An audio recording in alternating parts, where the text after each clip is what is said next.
What's up, squad, and welcome to episode 5 of the X Marks the Spot podcast, your dedicated Xbox podcast here at youtube.com/InstallationX.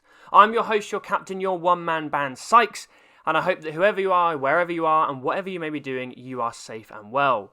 Don't forget that if you enjoyed this video podcast, please make sure you leave a like, head over to InstallationX and subscribe, and hit that bell for notifications of future uploads to support the channel on the road to 1,000 subs. If you want to get involved in the show, then let me know your thoughts in the comment section. You can send me your questions via email to xmarksthespotpodcast@gmail.com or tweet me at _installation_x on Twitter with the best questions to be added to the show. And a reminder, if you are looking for players that you would like to play various different games on, then you can use our Calling All Crewmates part of the show. Reminder, if you need to find some crewmates to aid in your gaming experiences, then you can send your gamer tag and a description of the games you play and the people you are looking for to xmarksthespotpodcast@gmail.com, and I'll read them out at the start of every show if you are looking for some friends.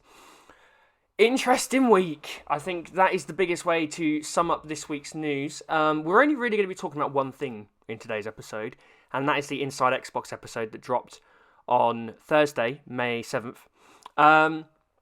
Very interesting show. I've put my whole live reaction of the show. It's about 55 minutes long. I kind of did my first commentary over a live show. I would have live streamed it if I could, but I don't really have the capabilities to do it at the moment with my tech. Hopefully that'll be something I can do later on in the year. But I've put my whole reactions up on InstallationX, so if you want to go check that out, by all means, please do so. It was a good show. I liked the show, but a lot of people didn't. And that's what we're going to talk about today. And I am going to unleash myself a little bit. I'm going to have a bit of a rant because I think it's necessary, and I'll explain why in a second. So we're going to go straight back into the Xbox treasure chest of news, and we have just the one item this week. Inside Xbox episodes drops a whole new host of third-party games, but not without its issues. So I have got all the games in front of me, and I'm going to go through them, but I'm going to go through them when I've done kind of talking my piece about this, because there was a lot actually announced. We've got 1, 2, 3, 4, 5, 6, 7, 8, 9, 10, 11, 12, 13 games were shown in all, in roughly about half an hour. And then we had a few developer deep dives on some of them, which I loved. And the one thing I will say, considering Xbox are dealing with this in the middle of a pandemic, I thought this was a pretty well put together show. It wasn't an E3 press conference, it was never going to be, but I thought the pacing of the show was good, I thought the structure of the show was good, and I thought as for the Inside Xbox style of episodes that they've done, this was one of their best, because often with Inside Xbox, they're throwing a lot of information at you, like, it's my phone pinging, a lot of information at you, and there's sometimes a lot of talking and a lot of facts and a lot of just info just being blurred at you, and it can kill the pace of the show sometimes, but this was just snappy reveals, break trailers, a few some gameplay shots interjected, and I just thought it flowed very, very well. Now, the biggest thing that I've got to say about this is from a negative, because we'll get the negatives out of the way, because I think there's a lot of positives, a lot more positives than a lot of people are giving it credit for. The big negative here was that this was massively mismanaged in terms of expectations, and that is a problem that Team Xbox had here. They hyped this thing up to no end, and for a lot of people it did not live up to the expectation. I didn't come out underwhelmed not at all. I came out going, that was exactly what I expected it to be, because I wasn't expecting extended gameplay demos. I wasn't expecting necessarily all the big boys to turn up with their big IPs, because people are going to have their own events. So this for me was a good spot, but a lot of people hated on this. And I understand why. I do understand why, because at the end of the day, I think a lot of people were expecting really big IP announcements, and they were expecting extended gameplay demos. They were expecting something similar to an E3 press conference, where you might have trailer, long demo, trailer, long demo, trailer, long demo. We weren't going to get that, because being able to coordinate that right now is probably very difficult. And the last thing I personally needed was a long Inside Xbox episode full of scripted demos, because oh my god, scripted demos suck. They're so boring. And you're just, half the time you're just sitting there going, no one would ever talk like that over a mic. No one communicates with their group of friends or their crew or their squad like that. Why are they making it out like it is this way when it's not? And I think a lot of people would think that way as well. And, you know, haters are going to hate. And trolls are going to troll. And there are a lot of people hating on this. People saying that Xbox lied. People saying that it sucked. All this kind of stuff. I just didn't believe that at all. I did not believe that at all. And I think, was this a massive slip up? Have Xbox given all the momentum back to Sony in this marketing, you know, battle? No. Because up until this point, and I'm not bashing here, so don't try and interpret it as I am, because I'm not. Sony haven't shown anyone anything yet. We don't even know what the PS5 looks like. So at this point, we can't make any comparisons at all. And Sony have had a few issues, you know, with the dislikes and dislikes being disabled. I think on the Last of Us 2 video, there's lots of things going on. You know, Sony haven't been perfect and Microsoft haven't been perfect. And for me, this was the first bump in the road that might have taken a bit of air out of the tyres. This isn't a momentum shift. Because at the end of the day, we are going to get month-long content, or monthly content, each month up until the launch of the Xbox Series X. That's called Xbox 2020. That is what Xbox have announced. And I think a lot of people that were going in on this show were considerably misinformed. They went in with their own expectations, not knowing any of the information that had already been announced, and they felt that they personally got screwed over. Because in an era and a society where everything is so just readily available, the fact that we might have to wait a month or two more to get the games that we really care about has infuriated some people. And that's just not fair. Now, the biggest thing that a lot of people feel betrayed about with this episode is it promised to be the Xbox Series X gameplay reveal. And it really wasn't. And people saying there was no gameplay, that's a lie. There was gameplay. All these trailers that we got, all these gameplay trailers, these sneak peeks, there was a cinematic bits in there as well. They were rendered in-game. They were rendered in-engine. So a lot of them are going to be very, very similar, if not close to what we are going to experience in the main game. The only one that didn't do that, which I will criticise, was Scorn. Scorn was completely cinematic. There was no gameplay. There's not even a hint of it being gameplay at all. It looked like a complete cinematic trailer. That's the one I will criticise. Every other trailer had gameplay in it. Just because you didn't get the on-screen HUD and it doesn't look exactly the way it's going to look when you physically have the controller in your hand playing through the game, doesn't mean it's not gameplay. There was gameplay in these trailers. There was gameplay for Valhalla. There was gameplay for Chorus. There was gameplay for Dirt 5. Madden NFL 21, that was not handled great. And I think EA didn't really help themselves there because they were probably... Or it wasn't meant... I'm not really going to blame EA. I think it might have been a crosswire between EA and Microsoft because EA are obviously doing their own event. But there wasn't much gameplay for Madden NFL 21. We're probably going to see that at EA's live event, which I think is June, maybe even July. I can't remember off the top of my head. Haven't written it down. You know, the Medium had gameplay. The Ascent had gameplay. Yakuza Like a Dragon had gameplay.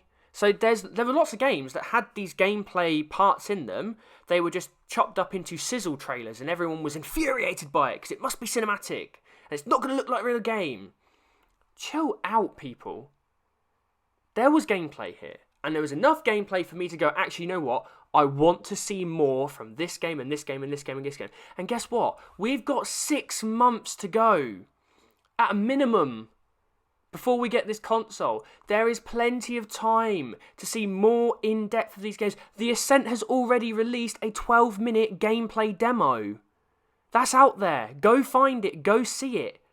Because suddenly, if you have 13 games all wanting a 10-minute slot on a show to demo their gameplay, we're over 2 hours long.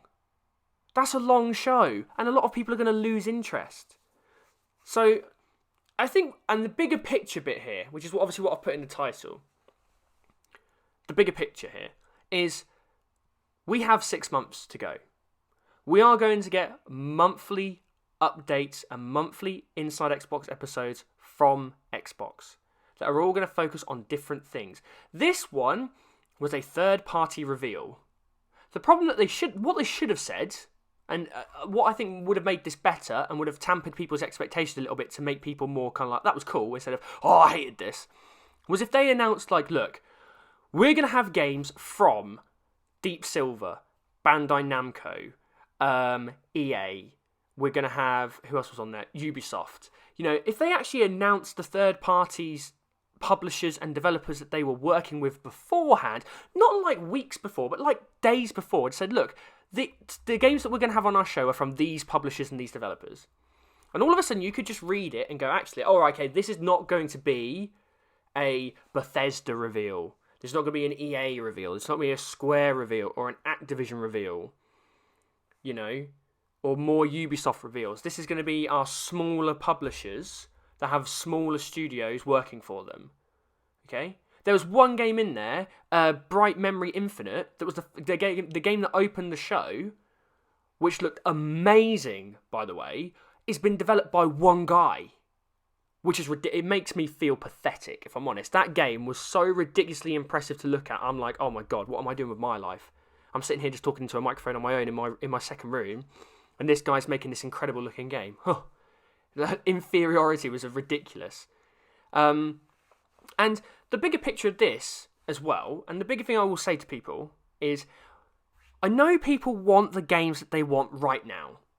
Okay? I don't want anything else in this world right now, apart from seeing Halo Infinite in all its glory, okay? I want to see Halo Infinite so bad, but I'm going to get that. And I'm going to get it in July. And if I have to wait 2 more months, fine. There is absolutely no point strategically in their marketing to just go, here is everything right now. And just give us everything. Just blow the whole thing, go, here's all our first-party games, here's all our third-party games, here's the Xbox Series S, here's everything, bang, go. There you go, you got everything. What is the point in that? Because what will happen is next month, or the month after, Sony will come out, and then reveal the PS5 and what it looks like, and they'll reveal certain games coming to the PlayStation 5, and they'll have then all the media and market share, because everyone's suddenly interested in the PlayStation 5. Xbox are drip feeding us bit by bit, and it is starting off at a point, which is relatively small, because that was a smaller show in terms of the games that were on that show.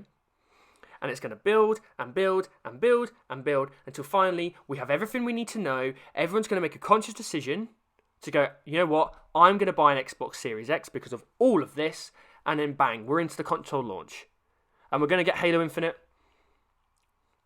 And we're going to get many other games coming, especially with smart delivery, and we're going to be happy.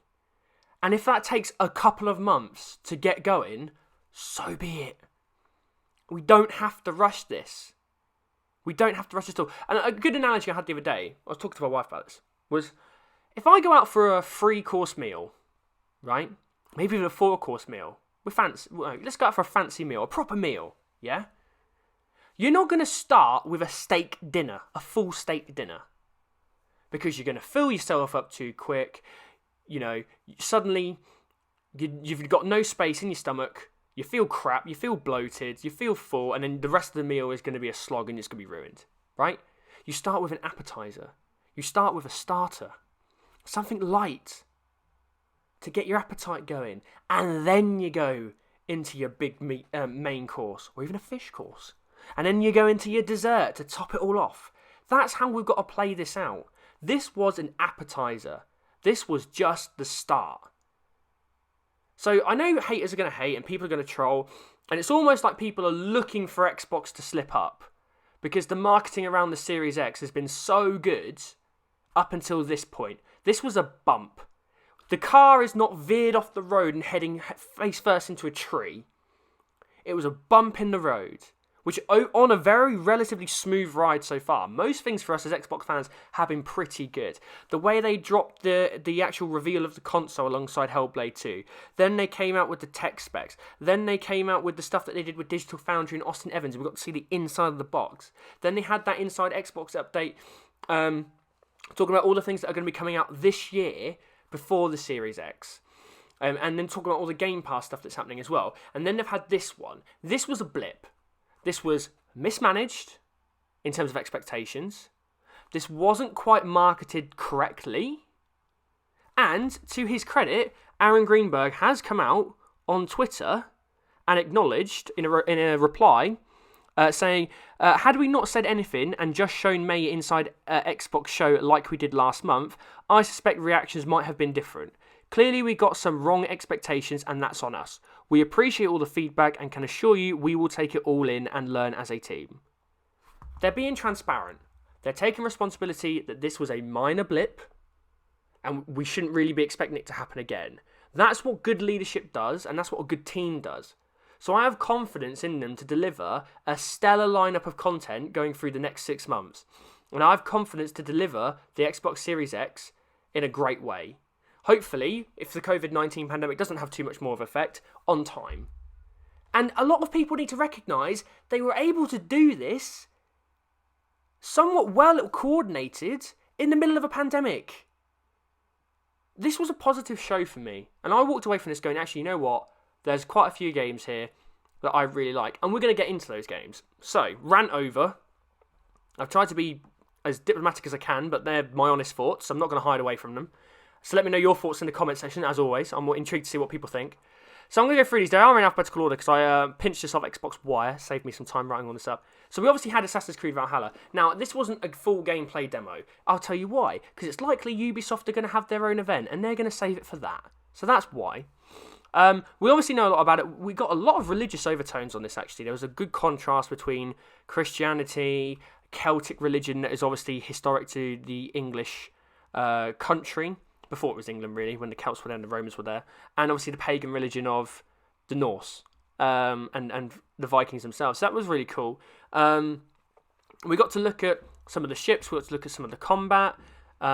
Still intrigued about how stealthy this is going to be. This looks like it's going to be an all-out berserker brawler. But I still want my stealth in there somewhere. But I'll wait. I'll wait and see what we've got. So it's looking very good. Assassin's Creed Valhalla is going to be great.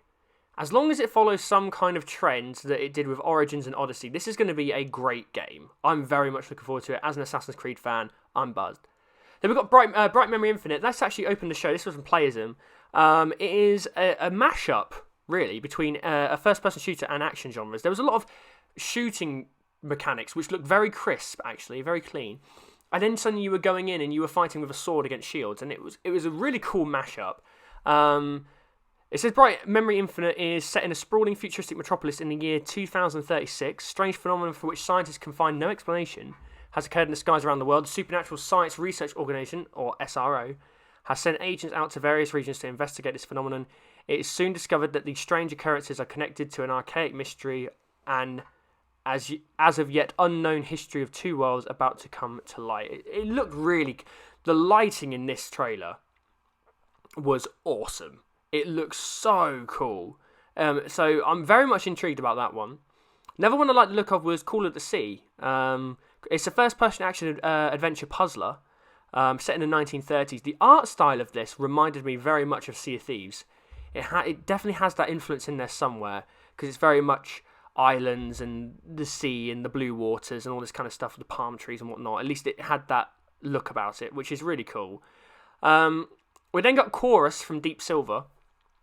This one was a difficult one because this one was there was gameplay in there because it looked like there's going to be starship battles and all sorts in this, but it was still meshed up with a lot of cinematics.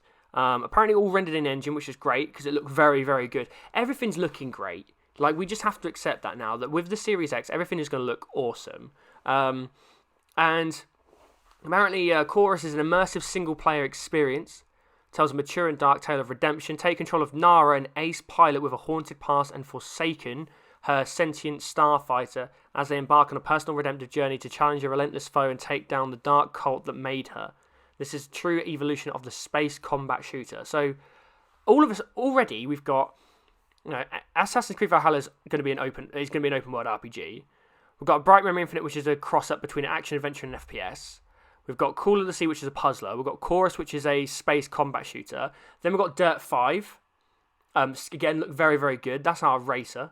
A lot of people know about Dirt by now. It's a big sprawling across the globe track racer with various different tracks, terrains, cars, all sorts. Look very good. Then we had Madden FL 21. This was not a great trailer, if I'm honest, because that's a lie. It was a good trailer. It just offered me nothing to do with the game and whether I'd be motivated to play it or not. What they did, which was cool, is they kind of went through the history of Madden NFL and showed you how the game has changed graphically throughout the years, which was really cool and really neat. And to see that actually on screen and see this transformation over the last, 15, 20 plus years was fantastic. It then just showed us hardly anything about Madden NFL 21. It showed us a cinematic of the quarterback who, I can't remember his name, I'm not American, I'm not an American football fan, just talking, and then he kind of popped up on screen, he kind of went for the cone for a touchdown, and that's all we saw of the actual game. So it was a bit weird, but we will see more from EA, clearly. Then we've got Scarlet Nexus from Bandai Namco. This one looked wacky AF. It's obviously heavily Japanese influenced. Take on the role of Yuito Sumeragi, I think that's how you say that, a new recruit of the OSF aiming to become an elite psionic like the one who saved him as a child, armed with the talent in psychokinesis, explore the futuristic city of New Himuka, and uncover the mysteries of brain punk future caught between technology and psychic abilities of Scarlet Nexus. This was wacky and weird, and I like it. It looked really, really cool. It had gameplay elements in there. It's not really a game I'm going to play. I'm not really a big Japanese game guy, but it looked cool. Now, this is where things were interesting. Now, Scorn is a horror game, clearly. But it's coming out in Xbox Game Pass, and I've done a bit of research. Scorn and The Medium, which I'll get to in a second, these two are going to launch in Xbox Game Pass, which is really cool, because it now means all of a sudden we have two games that are going to be console exclusive. They're coming to PC as well. They're going to be console exclusive on the Xbox Series X, which is great. Now, Scorn, we didn't really get much for Scorn. It was really a cinematic trailer, and that was the one that I was kind of like, this isn't gameplay. It says an atmospheric first-person horror adventure game set in a nightmarish universe of odd forms and somber tapestry. It is designed around the idea of being thrown into the world, isolated, lost inside the dreamlike world. You will explore different interconnected regions in a non-linear fashion. The unsettling environment is a character itself. Every location owns its own theme, puzzles, and characters that are integral to creating a cohesive world. Throughout the game, you will open up new areas, acquire different skill sets, weapons, various items, and try to comprehend the sights presented to you.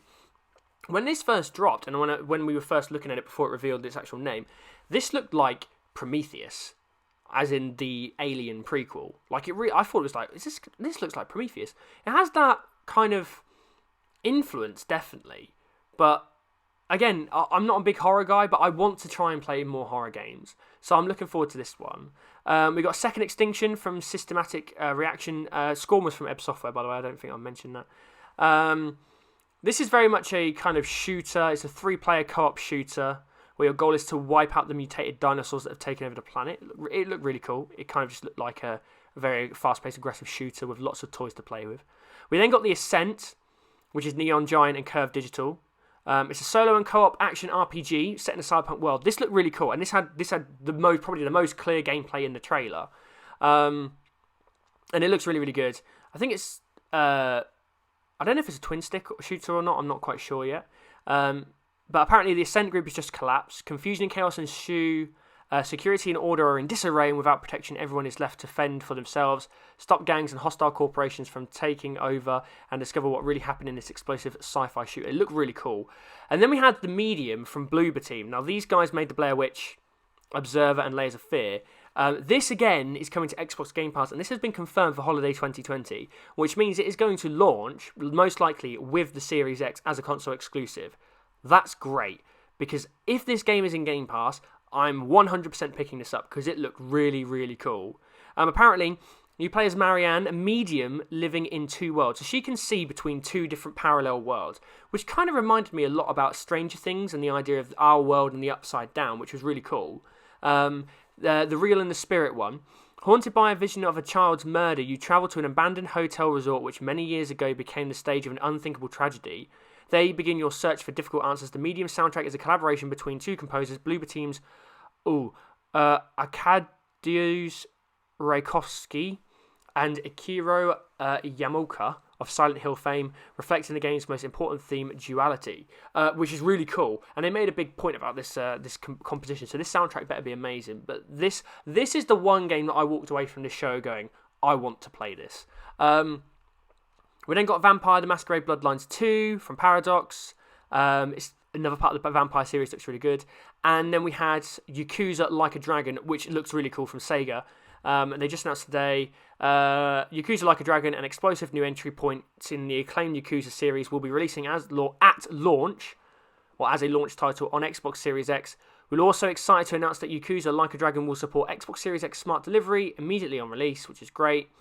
Now, in terms of Smart Delivery, we've got a lot of games that are going to be taking advantage of Smart Delivery. Assassin's Creed Valhalla, Call of the Sea, Chorus, Dirt 5, Scarlet Nexus, Second Extinction, The Ascent, Vampire the Masquerade Bloodlines 2, and Yakuza Like a Dragon are all going to be supporting Smart Delivery, which is great, which then clearly says to me that, and we know this already, the Medium is not going to be on Xbox One. The Medium is an Xbox Series X game. Because according to the developers of the Medium, what they want to do for the game is not achievable on the Xbox One. It can only be achieved on the Series X, which is super intriguing. And they've said, we have more details to reveal. They're just not ready to reveal them yet, which is good, because I want a nice, strong marketing campaign for this game, because this game looks really, really cool. So that was everything that came out of Inside Xbox. Again, there are all my thoughts. If you want to check out anything in more detail, then you can head over to Xbox Wire. They've got an Inside Xbox recap. It's a big article, all there, lots of information on the game. So if you want to go check that out, please do. I'll leave the link in the description. That's going to take us nicely onto Game Pass Gems. Just a reminder, we've had some more Game Pass announcements now. Obviously, Red Dead Redemption 2, May 7th. That is now live for you to go and play, as I spoke about on last week's episode. You also have DayZ, which was May 7th, so that is now available. An unforgiving, authentic open-world game where each one of 60 players on a server follows a single goal: survive as long as they can, by any means necessary. There is no superficial tips, waypoints, or help given to you. Every decision matters, with no saves and no extra lives, where mistakes can be lethal. Your choices and decisions will create gameplay experience that are completely unique. We also have Final Fantasy IX, May 14th. Zidane and the Tantalus Theatre Troupe have kidnapped Princess Garnet, the heir of Alexandria. To their surprise, however, the princess herself yearned to escape the castle. Through a series of unusual circumstances, she and her personal guard Steiner fall in with Zidane and set out an incredible journey in the classic entry in the heralded Final Fantasy series. That is May 14th. And Fractured Minds, which is an ID Xbox game, is coming May 19th. Fractured Minds is an immersive, artistic, short game exploring anxiety and mental health issues. Embark on a journey through the human psyche and experience the everyday challenges associated with these conditions. We've also got some new perks, which is quite cool. This month, if you are in the US, you can get your favourite tracks offline, anywhere, ad-free with Spotify Premium for 6 months. Additionally, if you are a Game Pass Ultimate member in the UK, France, Germany, Australia, Mexico and Brazil, you can enjoy Spotify Premium for 3 months. This is only for new Spotify Premium members that are eligible for this perk, which is cool. I might check that out. I'm not really a music guy. My music knowledge is horrendous, so I might get in there and see what's on there. You also get Phantasy Star Online 2 is back with monthly bonus, including a rare drop boost and more. And don't forget, you can still grab all the other perks, which were the Ori-inspired Flag and Sail and Figurehead from Sea of Thieves, 5,000 Mighty points and 30 skill boosts for NBA 2K20, and a Warframe Xbox Starter Bundle and other perks. There is also some things that have now dropped that there's a quick reminder of. Moving Out is on. Apparently that's really good, especially if you want a couch co-op game to get you through quarantine. Get on Moving Out. Streets of Rage 4, sorry, that's now in. And there's also DLC and updates for Human Fall Flat, which is the thermal DLC, which was announced on the previous Inside Xbox episode. along with Journey to the Savage Planet, the Hot Garbage DLC. So that is all now live on Game Pass, so go check that all out. We also have some updates on games that are leaving the service. So from May 7th, which is already gone, so Grand Theft Auto 5 is gone, unfortunately. Great game, loved playing that while it was in Game Pass, fantastic. And on May 15th, so that will be by next Friday, Black Desert, Doom, Lego Ninjago movie video game, Mega Man Legacy Collection 2, Metal Gear Survive, The Banner Saga, and Wolfenstein 2, The New Colossus, they are all going to go as well. No change with games with Gold Hoarders this week. A reminder that V-Rally 4 is available May the 1st to May 31st on Xbox One. Warhammer 40,000 Inquisitor Martyr is available May 16th to June 15th, so that's next weekend on Xbox One. Sensible World of Soccer is available May 1st to 15th on Xbox One, Xbox 360, and Overlord 2 is available May 16th to May 31st on Xbox One and Xbox 360. Your Xbox Store stash this week. Huntdown is available May 12th. This is Xbox One X enhanced in the mayhem-filled streets of the future where criminal gangs rule and cops fear to tread. Only the bounty hunters can free the city from the corrupt fist of felony, lay waste to the criminal underworld, and make a killing in this hard-boiled action comedy arcade shooter. Deep Rock Galactic is available May 13th. This is Xbox Play Anywhere and Xbox One X enhanced. Hoaxes 4 has the highest concentration of valuable minerals ever discovered. However, everything on the planet from the creatures to the fauna is extremely hostile. Good thing Deep Rock Galactic employs the best space miners in the universe, dwarves. Dig into this 1 to 4 player co-op FPS featuring space dwarves, 100% destructible environments, procedurally generated caves, and endless hordes of alien monsters. Potata Fairy Flower, interesting name, May 13th is Xbox One X enhanced. This adventure platformer tells a story of a young witch exploring fairy forests to find herself and save her home. Join her quest and immerse yourself into a picture-perfect fantasy. Solve numerous puzzles, fight enemies, reveal all the secrets, and don't forget to save the world. Super Mega Baseball 3 is available May 13th. Super Mega Baseball 3 refines the series formula with the deepest on-field simulation yet. Comprehensive online and offline game modes, including a brand new franchise mode and vastly improved graphics. New content includes revamped UI plus tons of new audio, team/character content, and stadiums with variable lighting conditions. Thy Sword, May 13th. Thy Sword is a retro-inspired hack-and-slash roguelike with procedural generated levels. Pick from different hero types like the Barbarian and the Valkyrie to break the tyranny of the Dark Overlord. Fulfill the destiny of greatness and bring deliverance to those shadowed lands. Can you be that hero? The answer lies in your heart and thy sword. Ion Fury is available May 13th, Xbox One X enhanced.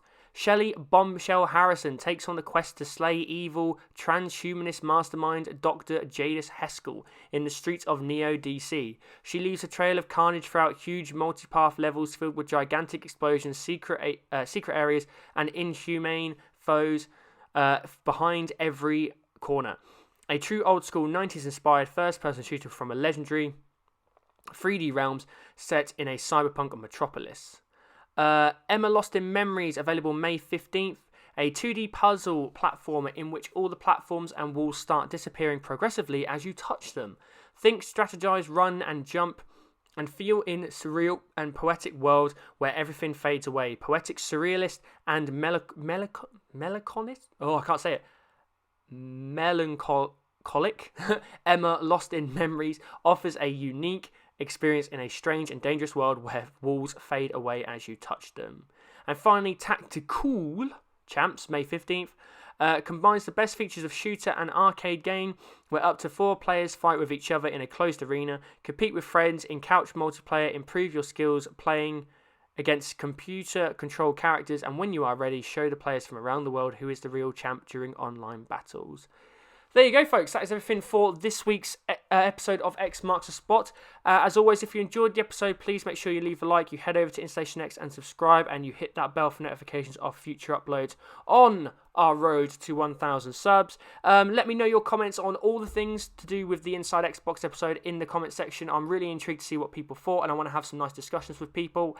And I will leave all the links to all of the articles from this week's show in the description, along with all of my social media links. So don't forget to get over to social media and follow me over there. And as always, for all things I'm Sykes, And for all things Xbox, stay tuned to Installation X. Bye, guys.